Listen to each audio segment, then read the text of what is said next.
देखिए India trending रोजाना शाम 6 बजे।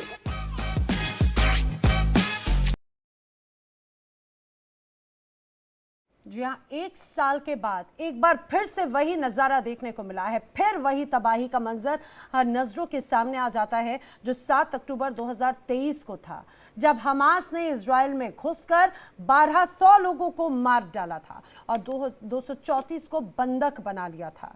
इसके कुछ घंटे बाद इजराइल सेना ने गाजा पर हमला बोला, जिसके बाद इजरायली सेना ने हमास को मिट्टी में मिला दिया। उसके बाद हमास के हमदर्द हिजबुल्लाह को भी ताबड़तोड़ एयर स्ट्राइक करके आखिरकार हिजबुल्लाह चीफ को नसरुल्लाह हसन को मौत के घाट उतार दिया और हिजबुल्लाह को एक बड़ी ये कहा जाए कि क्षति पहुंचाई है। उधर नसरुल्लाह की मौत से बौखलाए ईरान ने भी अब एक बार फिर से जवाबी कार्रवाई की है। जी हां, बड़ी जानकारी यह है कि अब ईरान ने 200 बैलिस्टिक मिसाइलें दागकर इजराइल को दहला दिया है। यहां तक कि इजराइल के पीएम बेंजामिन नेतन्याहू धमाकों की आवाज से बंकर की तरफ दौड़ते हुए नजर आए, ऐसी भी जानकारी है। ईरान के इस हमले के बाद में एक बार फिर से अब मिडिल ईस्ट जंग की आग से सुलग रहा है। एक बार फिर से तीसरे विश्व युद्ध का सायरन बज चुका है, क्योंकि नेतन्याहू कसम खा चुके हैं कि वो ईरान से बदला लेकर ही रहेंगे और नेतन्याहू जो कहते हैं वो करते भी हैं। उन्होंने हमास का काम तमाम कर दिया, हिजबुल्लाह को अंजाम तक पहुंचाया। अब इन सपोलों को पालने वाला ईरान भी इजराइल के टारगेट पर आ चुका है।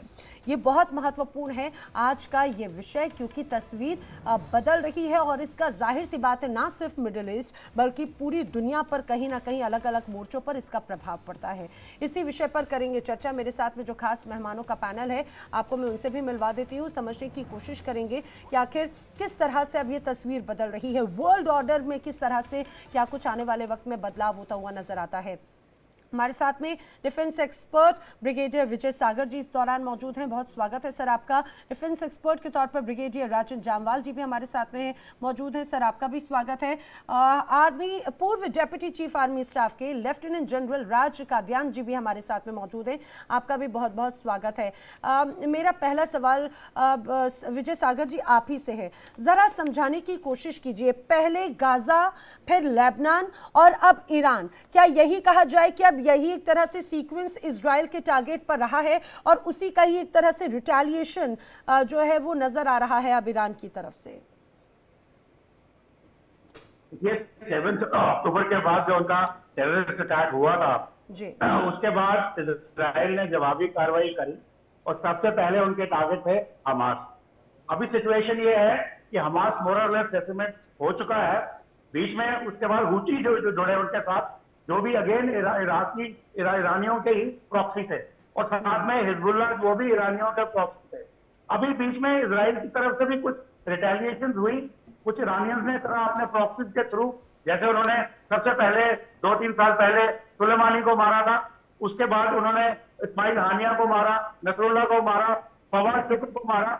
तो इतना कुछ होने के बाद एक बार थोड़ा बहुत लिमिटेड स्ट्राइक ईरान ने किया था इजराइल के ऊपर अप्रैल के महीने में, परंतु उसके बाद वर्ल्ड का प्रेशर था उनके ऊपर कि इस वार को एक्सलेट ना किया जाए, क्योंकि अगर यहाँ पे एक्सलेशन होती है, देखिए एक तरफ ईरानियन के साथ में उनके 3 प्रॉक्सी हिजबुल्लाह, हूती और हमास हैं, साथ में उनके जो प्रॉक्सी ग्रुप्स हैं जो सीरिया में हैं, और बीच बीच में तुर्की का भी उनको पूरा समर्थन है और ईरान को रशिया का समर्थन है। तो ये सब चीजें मिलकर एक वर्ल्ड वॉर सिनेरियो बनाती हैं, जो एक किस्म का न्यूक्लियर फ्लैश पॉइंट भी बन सकता है। और दूसरी तरफ इजराइल के साथ साथ जो है अमेरिका जबरदस्त खड़ा है, ब्रिटेन जो है ओपन सपोर्ट दे रहा है, फ्रांस और जर्मनी लिमिटेड सपोर्ट दे रहे हैं। तो इस तरह से ये हवा बनता जा रहा है कि जहां पर कोई भी मिस कैलकुलेशन अगर होती है तो वो यकीनन वर्ल्ड वॉर में बदलेगा। अभी इस बार क्या हुआ है, इस्माइल हानिया का जो उन्होंने बदला लेना था, उसके बाद नसरुल्लाह हुआ, तो उन्होंने दो मिसाइल स्ट्राइक कल की है।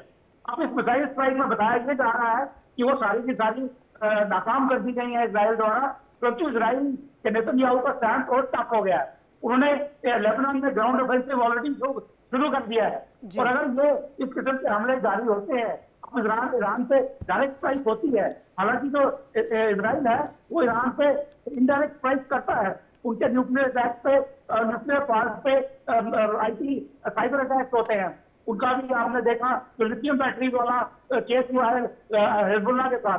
तो इस तरह की कोवर्ट घटनाएं मुसाद करती रहती है, उनके बंदों को एलिमिनेट करती रहती है। तो अभी जो लोग नेतन्याहू का जो आज सुबह भी बयान आया है, उन्होंने बोला है कि